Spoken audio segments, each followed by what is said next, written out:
어른들도 울고 싶을 때 이유가 없이 울 때도 많아요. 아이들도 사실은 이유가 없이 울 경우도 많아요. 그런데 왜 울었어? 라고 물으면 왜 울었는지 말을 해야 될 것 같아요. 그래서 이유를 찾아요. 그래서 거짓말을 하기 시작해요. 저는 아이들에게 실패했다 그러면 당연하지. 다른 친구는 100번 연습했는데 넌 2번밖에 연습 안 했잖아. 그러니까 당연히 못하는 건 당연해.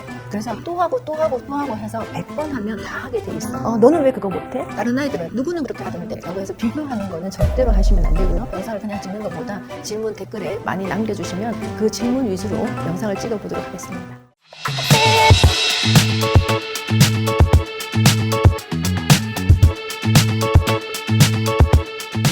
안녕하세요. 30년째 아이들 옆에서 아이들 마음을 읽고 있는 임서영 소장입니다. 네, 반갑습니다. 네, 반갑습니다. 오늘은 네. 부모님들의 좀 질문을 몇 개 좀 준비를 해봤거든요. 네, 좋습니다. 그래서 이 아이들과 부모 간에 뭐 이렇게 해주면 좀 좋겠다, 아니면은 이렇게 해결해 나가시면 좋겠다라는 솔루션을 한번 해주면 좋을 것 같습니다. 네, 감사합니다. 제일 먼저 네. 첫 번째 사연이에요. 부모님들 중에서 아이들과 이렇게 소통을 하려고 하는데 자기 표현을 좀 안 하는 아이들이 많다고 하더라고요. 그렇죠. 네, 그런 아이들과는 어떻게 하면 내가 소통을 할 수 있을지, 어떻게 하면 조금 더 아이와 가까워질 수 있을지 그런 부분 한번 말해주죠. 아이들이 유치원에 갔다 오고 나면은 유치원에서 뭐 했어?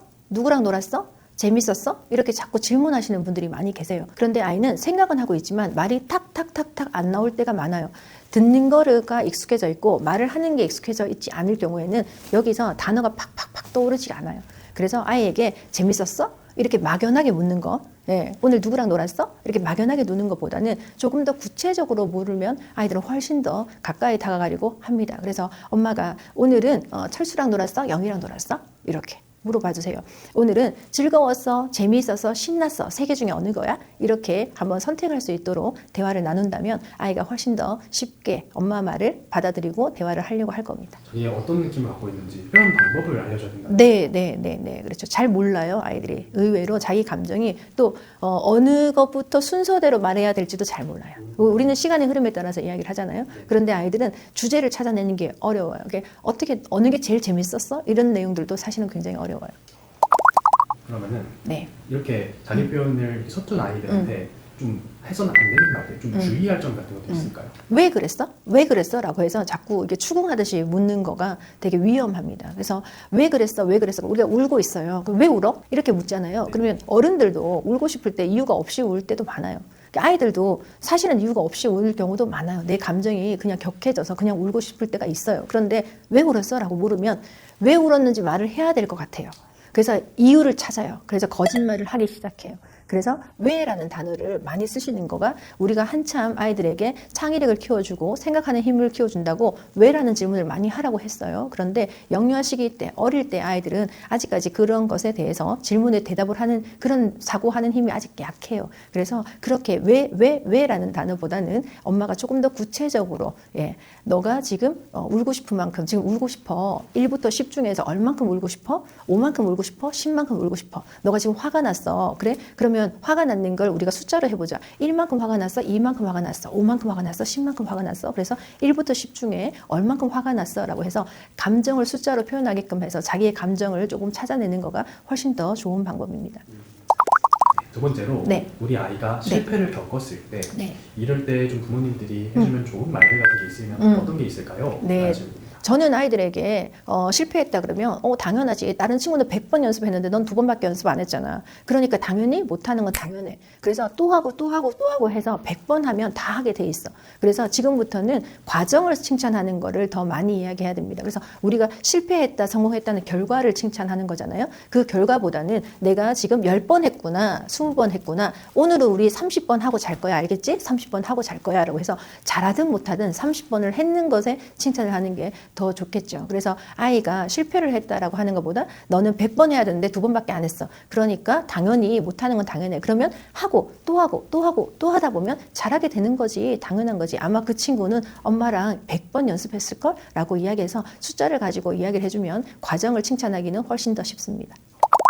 그럼 반대로 이런 말은 좀 주의해야 된다. 이런 아이에게 이런 식으로 말하면 실패했을 때 좀 상처가 될 수도 있다. 이런 말도 있을까요? 너는 왜 그거 못해?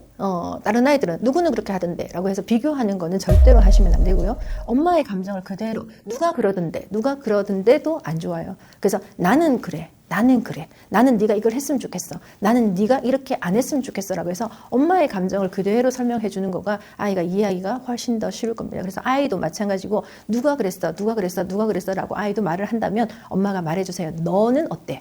너의 감정을 말해봐 라고 해서 나를 중심으로 하는 단어, 언어를 사용하는 거가 훨씬 더 오해 사지도 않고 아이한테 상처를 덜 줄 수 있는 방법입니다. 그래서 엄마의 감정을 먼저 말하는 거, 또 아이는 아이의 감정을 먼저 말하는 거, 누구를 비교하지 않고 또 결과를 가지고 너는 왜 못해? 왜 안 하는 거야? 이렇게 하는 것보다는 과정을 칭찬하는 거, 과정을 알려주는 거가 더 필요하다고 생각합니다.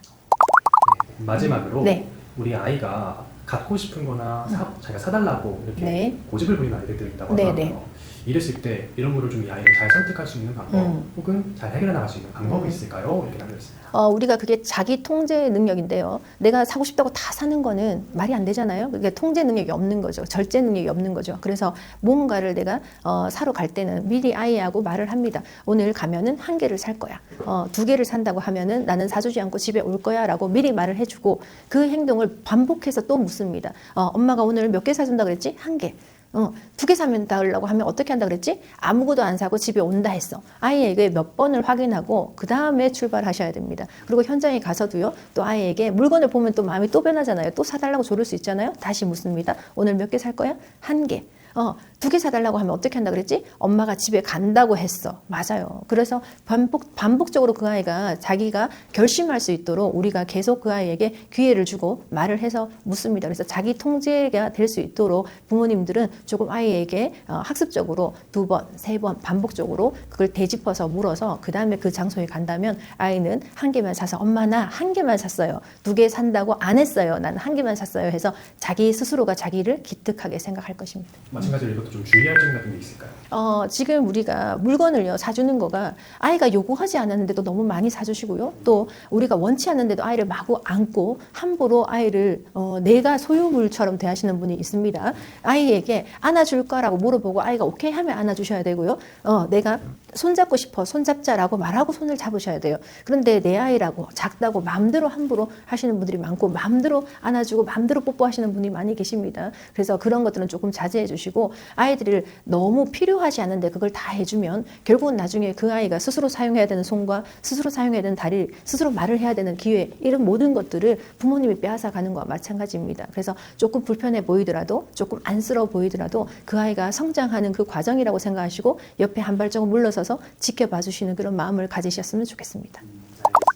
오늘 이렇게 지금 저희 채널에서 신청해 주신 분들 네. 가장 큰 고민거리들 네. 한번 3개 정도 이렇게 질문해봤는데 네. 좀 어떠신가요 보면서? 엄마들이 질문해 주시는 걸 가지고 제가 답변을 드리니까 훨씬 더 적중률이 좋은 것 같으네요. 제가 어떤 게 엄마들이 필요할까라고 영상을 그냥 찍는 것보다 질문 댓글에 많이 남겨주시면 그 질문 위주로 영상을 찍어보도록 하겠습니다. 알겠습니다. 네. 오늘 너무 좋은 말씀 해주셔서 감사드리고요. 네. 다음 시간에 더 좋은 영상으로 찾아오겠습니다. 네, 감사합니다. 네, 감사합니다.